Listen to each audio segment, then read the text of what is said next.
إن الحمد لله نحمده ونستعينه ونستغفره ونؤمن به ونتوكل عليه ونعوذ بالله من شرور أنفسنا ومن سيئات أعمالنا من يهده الله فلا مضل له ومن يضلل فلا هادي له وأشهد أن لا إله إلا الله وحده لا شريك له وأشهد أن محمدا عبده ورسوله فإن خير الحديث كتاب الله وخير الهدي هدي محمد صلى الله عليه وسلم وشر الأمور محدثاتها وكل محدثة بدعة وكل بدعة ضلالة وكل ضلالة في النار.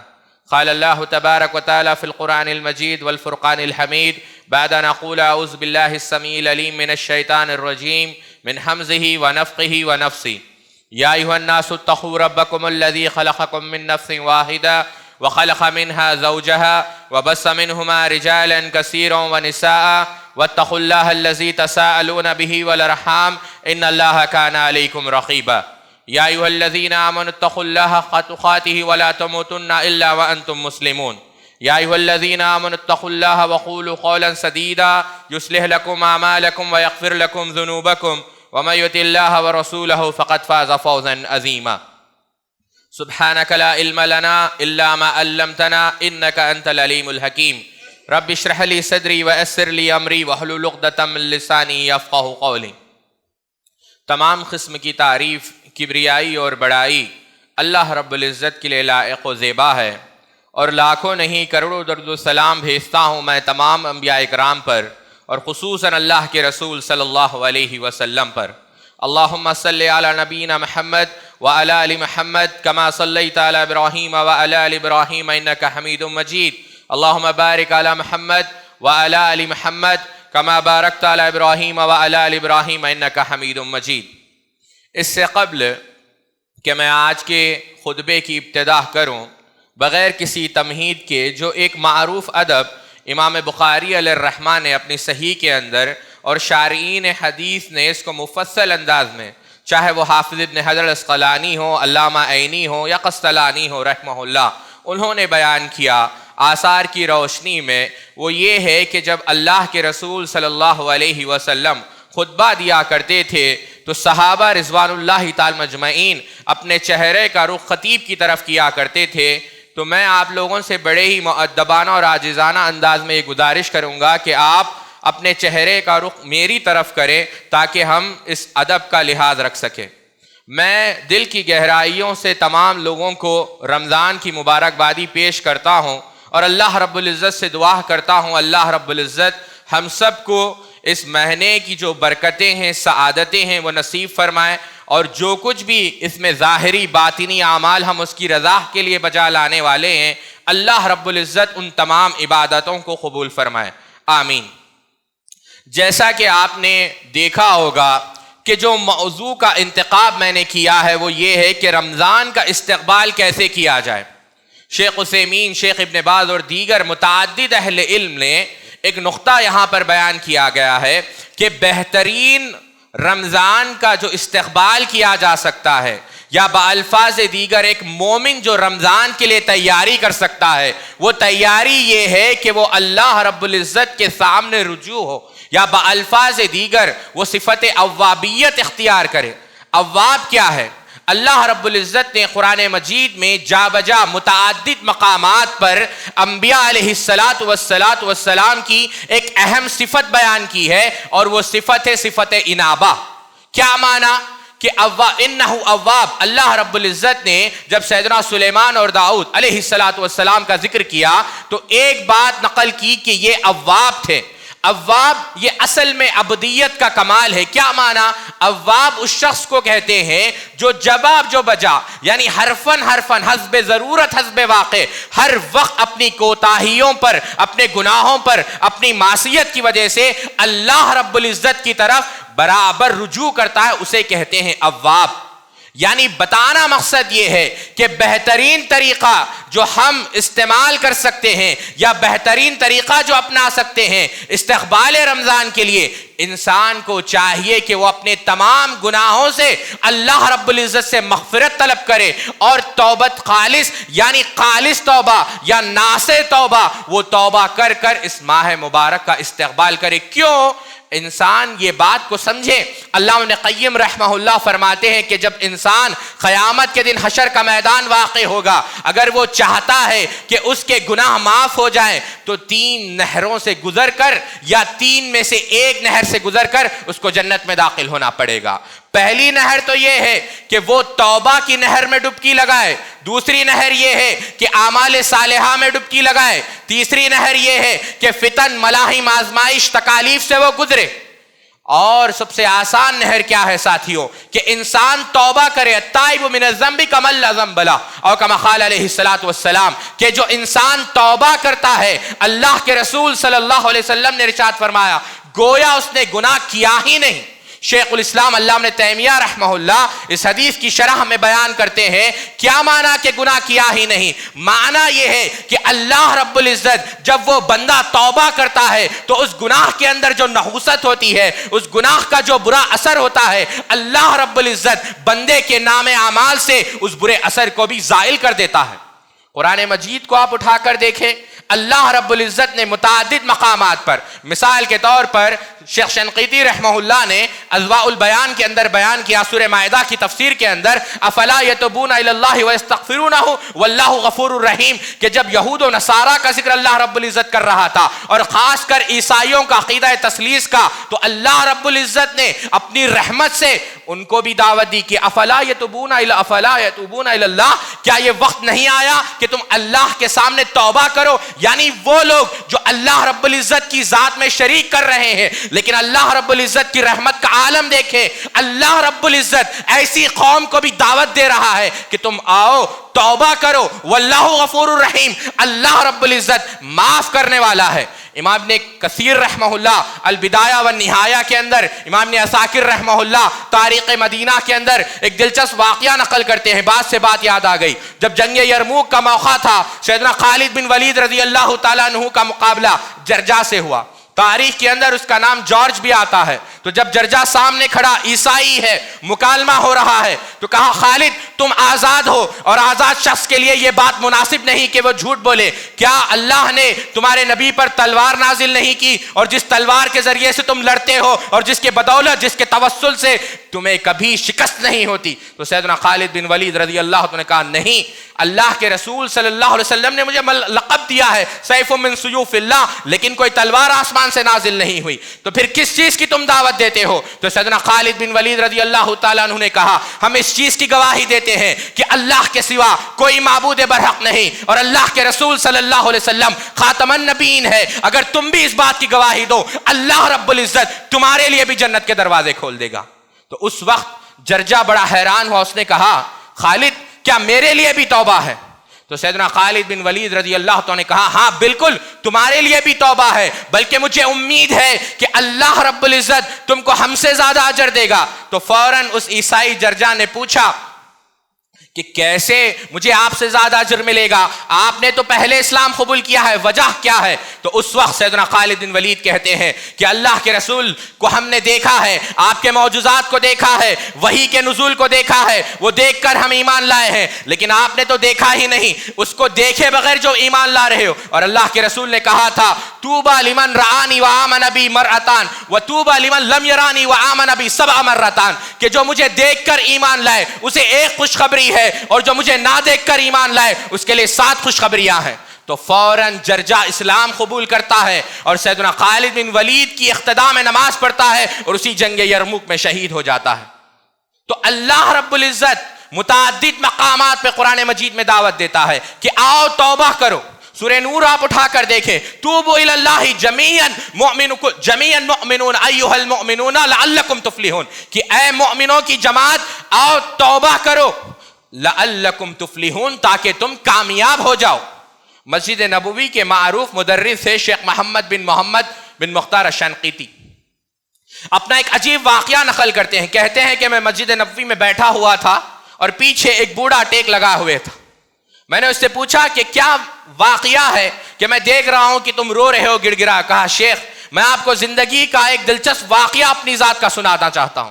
40 سال قبل میں شرابی تھا اور میں ہر قسم کی معصیت میں مبتلا تھا، اور ایک دن میرے اعضاء اتنے خراب ہو گئے کہ میں کچھ کر نہیں پا رہا تھا تو میں طبیب کے پاس، ڈاکٹر کے پاس پہنچا. ڈاکٹر نے کہا کہ ابھی کوئی تمہارا علاج نہیں کر سکتا. تو کہا میرا علاج تو بالکل ہوگا. کہا نہیں، اب تمہارے لیے بہتر ہے کہ تم نے شراب پینے میں زندگی گزار دی، اب شراب ہی پیا کرو.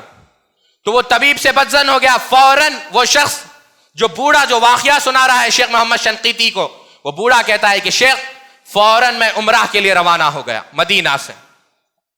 جب میں عمرہ کے لیے روانہ ہوا، میں نے عمرہ مکمل کیا اور زمزم پیتے ہوئے میں نے اللہ سے دعا مانگی، یا اللہ میں ہر قسم کی گناہ سے، ہر قسم کی معصیت سے توبہ کرتا ہوں، یا تو اب میں یہاں سے تیری مغفرت لے کر جاؤں گا یا تو حرم سے میری لاش جائے گی. کہتے ہیں کہ اتنا میں نے مخلص ہو کر جب دعا کی، فوراً مجھے خے آئی، اور جب میں نے خے کی تو دیکھا کہ کچھ گوشت کا حصہ، کچھ غلاظت میرے منہ سے نکل کر باہر چلے گئی. پھر میں نے دعا کی متعدد، جب 3 دفعہ ہوا تو مجھے لگا کہ میں ابھی ٹھیک ہو چکا ہوں، صحت یاب ہو چکا ہوں، اور کچھ دن میں نے حرم میں ہی گزارے. حرم سے آنے کے بعد جب میں اس طبیب کے پاس دوبارہ پہنچا، طبیب مجھے پہچاننے سے انکار کر دیا، اور طبیب نے کہا کہ تم وہ ہو ہی نہیں سکتے، تمہاری حالت تو ایسی تھی کہ تم زندگی اور موت کی کشمکش میں تھے، لیکن آج یہ کیسے ہوا؟ تو پورا جب اس نے واقعہ سنا، کہا اللہ رب العزت نے تمہاری مدد کی. آپ دیکھیں اللہ رب العزت نے دنیا کی کامیابی بھی اسے عطا کی، صحت جیسی نعمت عطا کی، اور اللہ رب العزت نے پھر اسے ہدایت دی. دنیا اور آخرت کی بلا ہی انسان کے لیے ہے کہ وہ اللہ رب العزت سے رجوع کرے، اپنے گناہوں کی معافی طلب کرے. کوئی معمولی بات نہیں. اور یہ رمضان سب سے عظیم مہینہ ہے، اس معافی طلب کرنے کا یہ سب سے بہترین وقت ہے. سیدنا علی رضی اللہ تعالیٰ بیان کرتے ہیں اس آیت کے متعلق، جو آیت میں بھی آپ کے سامنے تلاوت کرنے جا رہا ہوں. امام بغوی رحمہ اللہ تفسیر بغوی میں نقل کرتے ہیں کہ یہ سب سے مومنوں کو راحت دلانے والی آیت ہے. کون سی آیت؟ ان اللہ لا یغفر ان یشرک بہ ویغفر ما دون ذلک لمن یشاء، کہ جو اللہ رب العزت ہر گناہ کو معاف کرے گا سوائے شرک کے. ومن یشرک باللہ فقد افتری اثما عظیما. کیوں ساتھیو یہ آیت کب نازل ہوئی؟ جب وحشی نے سیدنا حمزہ رضی اللہ تعالیٰ عنہ کو قتل کیا. بار بار صحابہ آپ کے پاس گئے، دین کی دعوت دی، اور اس کے بعد اللہ رب العزت نے کہا کہ یہ آیت نازل کی، کہا کہ وحشی شرک کے علاوہ ہر گناہ ہم معاف کرتے ہیں، تم آؤ اللہ رب العزت کی ذات پر، اللہ رب العزت کے اسماء و صفات پر، نبیوں کی نبوت پر ایمان لاؤ، اللہ رب العزت تمہارے گناہوں کو معاف کر دے گا. اس سے قبل بشرط یہ ہے کہ انسان شرک سے بھی توبہ کرے، لیکن کب؟ موت سے پہلے. لیکن اگر موت سے پہلے وہ توبہ نہیں کرتا تو وہ توبہ اس کے کوئی کام نہیں آئے گی. آپ دیکھیں احادیث کے اندر امام ابن حبان علیہ الرحمہ، امام احمد نے مستد کے اندر نقل کیا کہ من تاب قبلا، کہ جو توبہ کرے، اللہ کے رسول صلی اللہ علیہ وسلم نے بیان کیا، لیکن 2 شرطیں پوری ہو.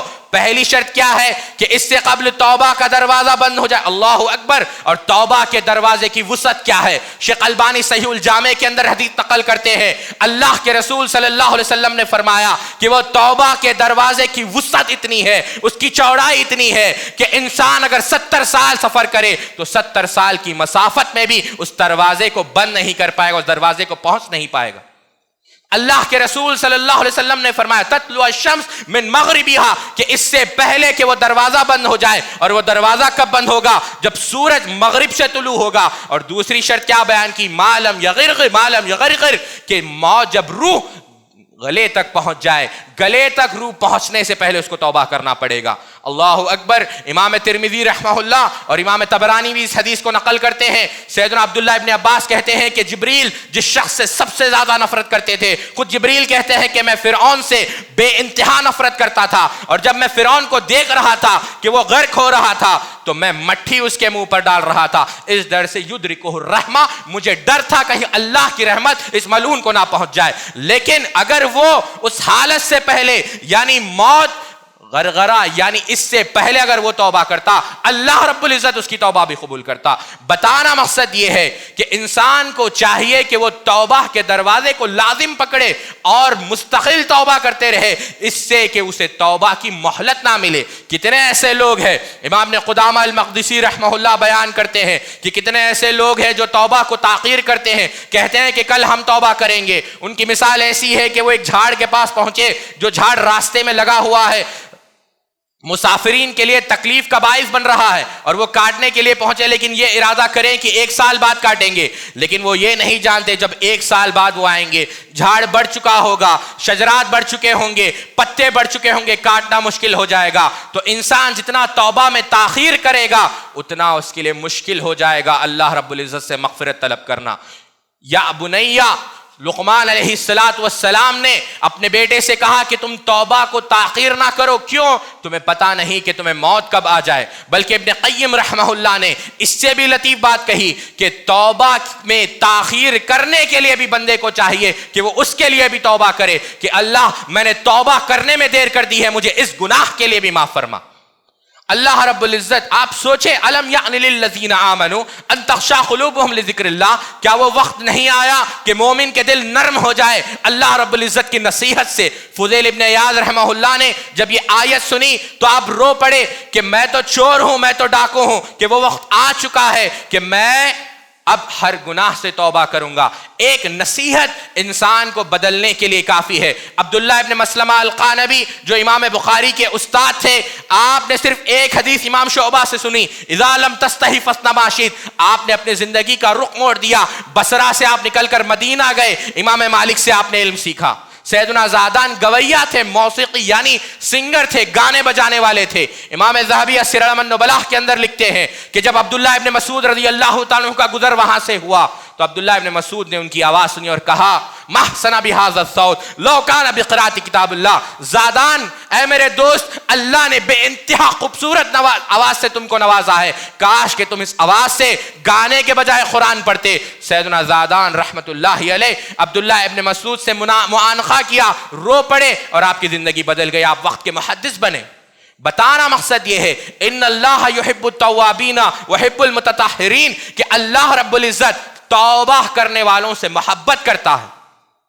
شاہ اسماعیل شہید رحمت اللہ علیہ درس دے رہے تھے، آپ کو پتا چلا کہ بعض خواتین جو راستے سے ہٹے ہوئے ہیں وہ فلاں جگہ پر بیٹھے ہوئے ہیں، شاہ اسماعیل شہید رحمت اللہ علیہ ان کے پاس پہنچے اور سورہ 3 کی تلاوت کی اور کہا کہ لَقَدْ خَلَقْنَا الْإِنسَانَ فِي أَحْسَنِ تَقْوِيمٍ، پھر کہا وَلَقَدْ كَرَّمْنَا بَنِي آدم، کہ دیکھو اللہ نے انسان کو کس کس فضیلتوں سے نوازا ہے اور تم کیا کر رہی ہو۔ نصیحت کی، آیتیں پڑھی، قیامت کے احوال بیان کیا اور اس کے بعد ان عورتوں نے رخ موڑ دیا۔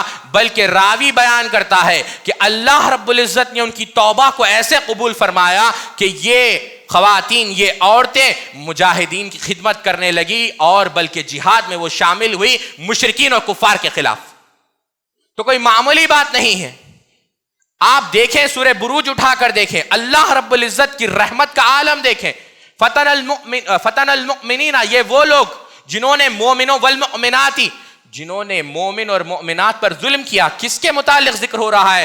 اصحاب اخدود کے متعلق، جن کو گڑھوں میں ڈال دیا گیا۔ پھر اللہ تعالیٰ کیا کہتا ہے؟ ثم لم یتوبوا، کہ اگر وہ توبہ نہ کرے تو ان کے لیے جہنم کا عذاب ہے۔ اللہ اکبر۔ حسن بصری رحمہ اللہ رو پڑے، آپ کہتے ہیں کہ دیکھو اللہ رب العزت کی رحمت کا عالم، کہ ایک طرف اللہ رب العزت ان کو ذکر کر رہا ہے جو اس کے اولیاء کو جنہوں نے ناحق قتل کر دیا، لیکن اللہ رب العزت کہتا ہے کہ اگر تم اس عمل سے زندگی میں توبہ کر لو تو میں تمہیں جہنم کا عذاب نہیں دوں گا۔ کوئی معمولی بات نہیں۔ یعنی اللہ کے اولیاء کو، اولیاء الرحمن کو قتل کر دیا گیا، شہید کر دیا گیا، اللہ رب العزت ان کو بھی دعوت دے رہا ہے کہ آپ آئیے اور توبہ کریں۔ لیکن سوال یہاں پر یہ ہے کہ توبہ ہم کریں کیسا؟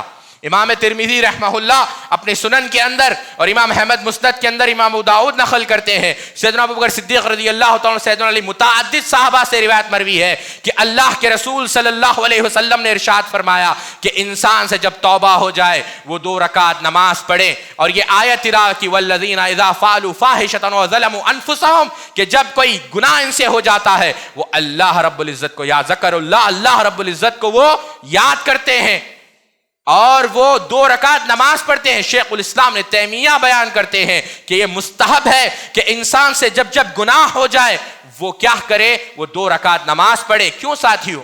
اس کی حکمت کیا ہے؟ اس کی وجہ کیا ہے؟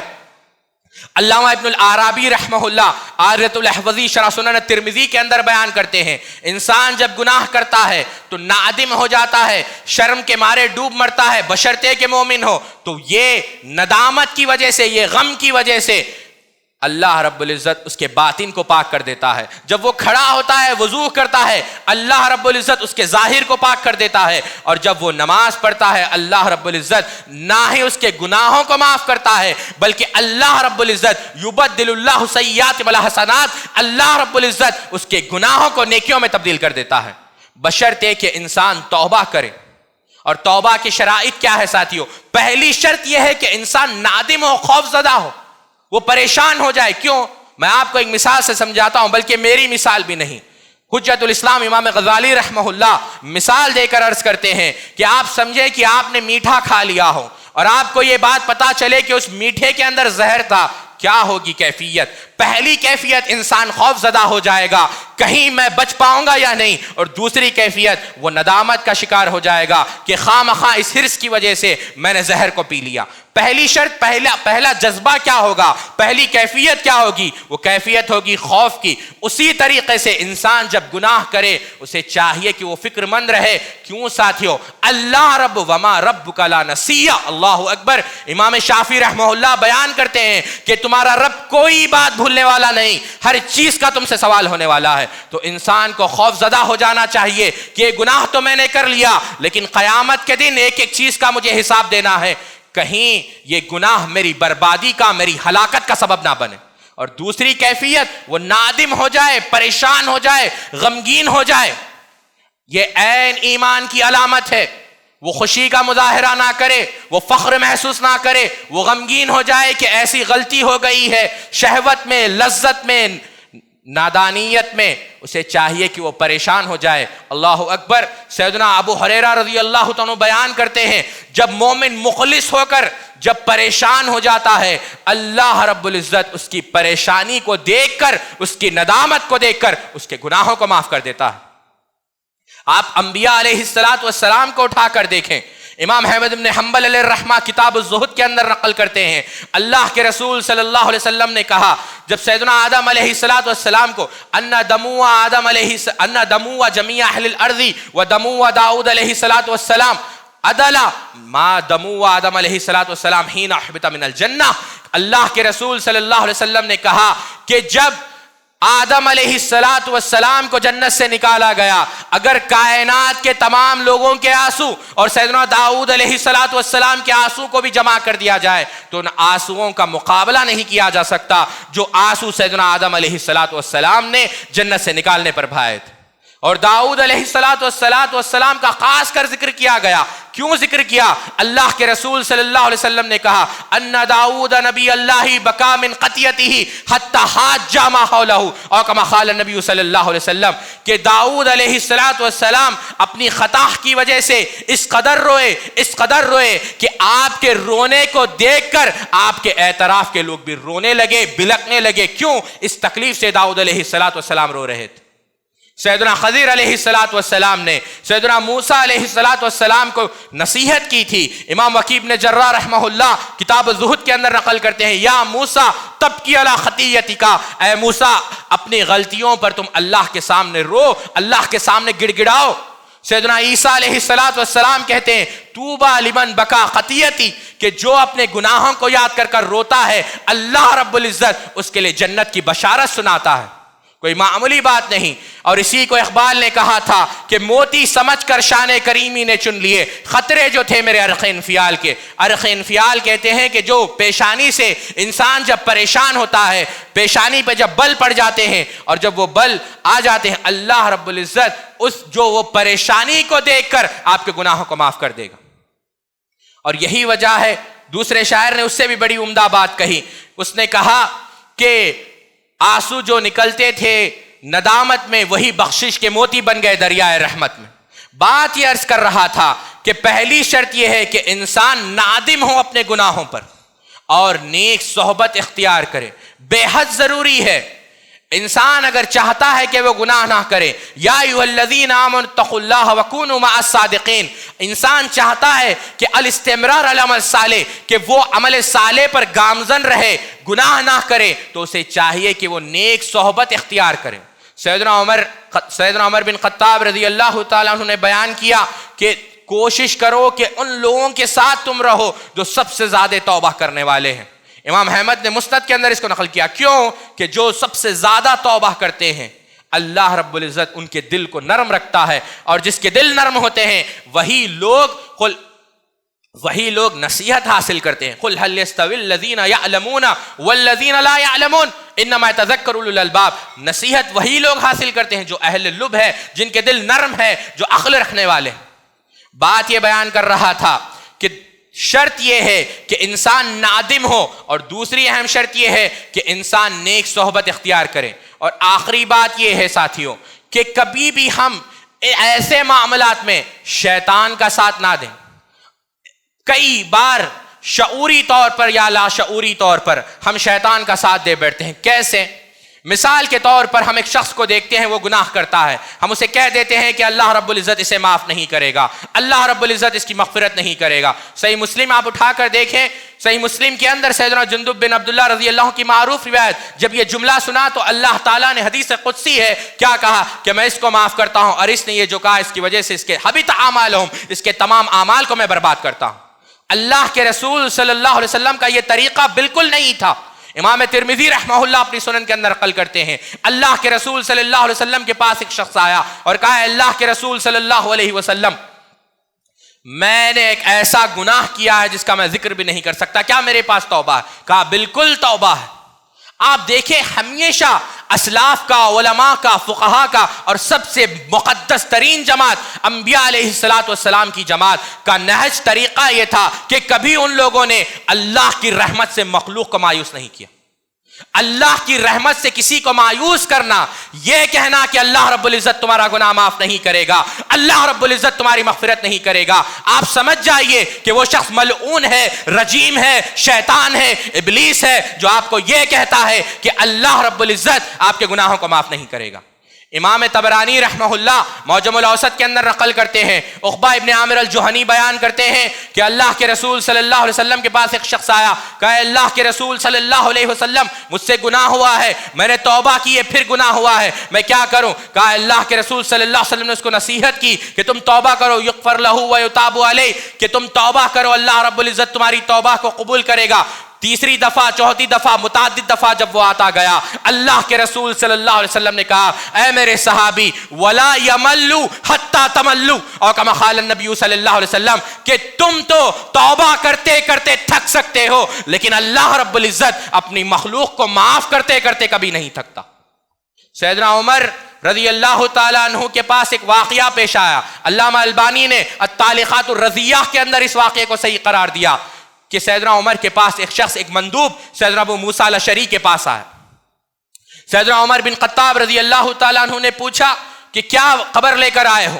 تو اس وقت ان لوگوں نے کہا کہ ایک شخص ہمارے درمیان مرتد ہو چکا تھا, ہم نے اس کی گردن مار دی.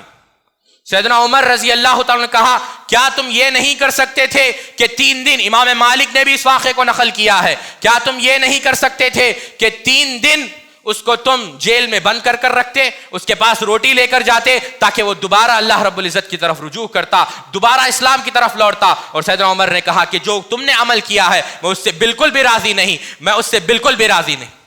انسان کو چاہیے کہ وہ حکمت سے کام لے اور لوگوں کو اللہ تعالیٰ کے قریب کرے. سیدنا عمر کے پاس جب یہ شخص آیا, دوسرا شخص آتا ہے, کہا کہ میں شراب پیتا ہوں. آپ نے کیا کہا؟ حامیم تنزیل الکتاب من اللہ العزیز الحکیم غافر ذنب وقابل التوب, کہ کہا کہ اللہ رب العزت توبہ کو قبول کرنے والا ہے, گناہ کو معاف کرنے والا ہے, تم توبہ کرو.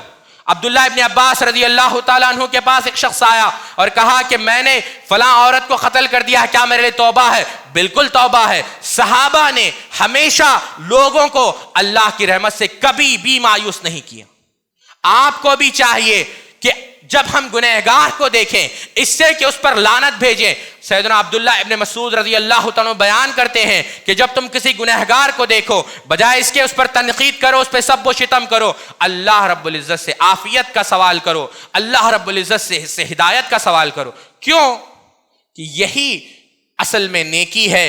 کیوں اگر آپ اس کو اللہ رب العزت کی رحمت سے مایوس کر رہے ہیں, وَمَن يَقْنَطُ رَحْمَةً مِّن رَبِّهِ إِلَّا الضَّالُّونَ, سوائے ان لوگوں کے جو گمراہ ہے, صراط مستقیم سے ہٹ چکے ہیں, کوئی بھی اللہ رب العزت کی رحمت سے مایوس نہیں ہوتا. اور اللہ رب العزت کی رحمت کا عالم کیا ہے انسان تصور نہیں کر سکتا.